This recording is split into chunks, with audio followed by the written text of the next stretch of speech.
Hello my dear friends, அனைவருக்கும் வணக்கம். இது ஒரு விழிப்புணர்வு வீடியோ. இன்றைய தினம் தாய் தந்தையர்கள் கடினமாக உழைத்து தன் பிள்ளைகளை இரவு பகல் பார்த்து பார்த்து வளர்த்து அவர்களுடைய வாழ்க்கைக்காக தங்களை மெழுகுவர்த்திகளாக உருகி அவர்களின் நல்ல நிலைமைக்கு கொண்டு வர அல்லும் பகலும் அயராமல் பாடுபடுகின்ற பெற்றோர்களின் பெண் பிள்ளைகளுக்காக தான் இந்த வீடியோ. தயவுசெய்து உங்கள் தாய் தந்தையர்கள் என்ன சொல்லுகிறார்களோ அதை கேளுங்கள்.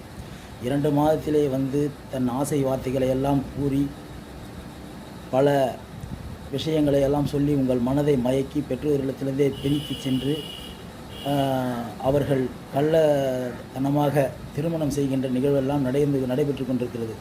இந்த சூழ்நிலையில் தான் நான் இந்த கருத்தை சொல்லுகிறேன்.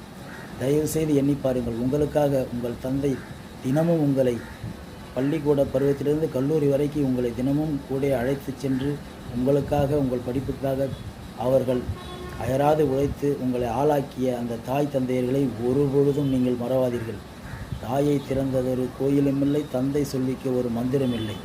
அதில் இடையில் எவர் வந்தாலும் மனதை ஒரு நிலைப்படுத்துங்கள். அதாவது டீனேஜ் என்று சொல்வார்கள். அந்த டீனேஜ் தான் ஆண் பெண் இருவருக்கும் ஒரு தடுமாற்றத்தை கொடுக்கின்ற வயது. அந்த வயதை நீங்கள் கடந்து விட்டீர்களானால் நீங்கள் வாழ்க்கையில் ஜெயித்து விடலாம். ஆகவே படிக்கின்ற காலத்திலே படிப்பு நல்ல படித்து உங்களை உருவாக்கிய தாய் தந்தையரை கடைசி காலத்தில் உட்கார வைத்து ராஜா போல அவர்களை நீங்கள் கவனித்து அவர்களுக்கு பாதுகாப்பாக இருக்க வேண்டும். நீங்களும் ஒரு நல்ல வாழ்க்கையை அமைத்து கொள்ள தாய் தந்தையர்கள் உங்களுக்காக பாடுபடுவார்கள். அப்படிப்பட்ட தாய் தந்தையர்களை சொல் பேச்சு கேட்டு நடந்து வாழ்க்கையில் வெற்றி பெறுங்கள். நன்றி, வணக்கம். அடுத்த ஒரு விழிப்புணர்வு வீடியோவில் நாம் சந்திப்போம். முடிந்தால் சப்ஸ்கிரைப் செய்யுங்கள். கருத்து தெரிவிக்க வேண்டுமென்றால் உங்கள் கருத்தை பதிவிடுங்கள். நன்றி, வணக்கம்.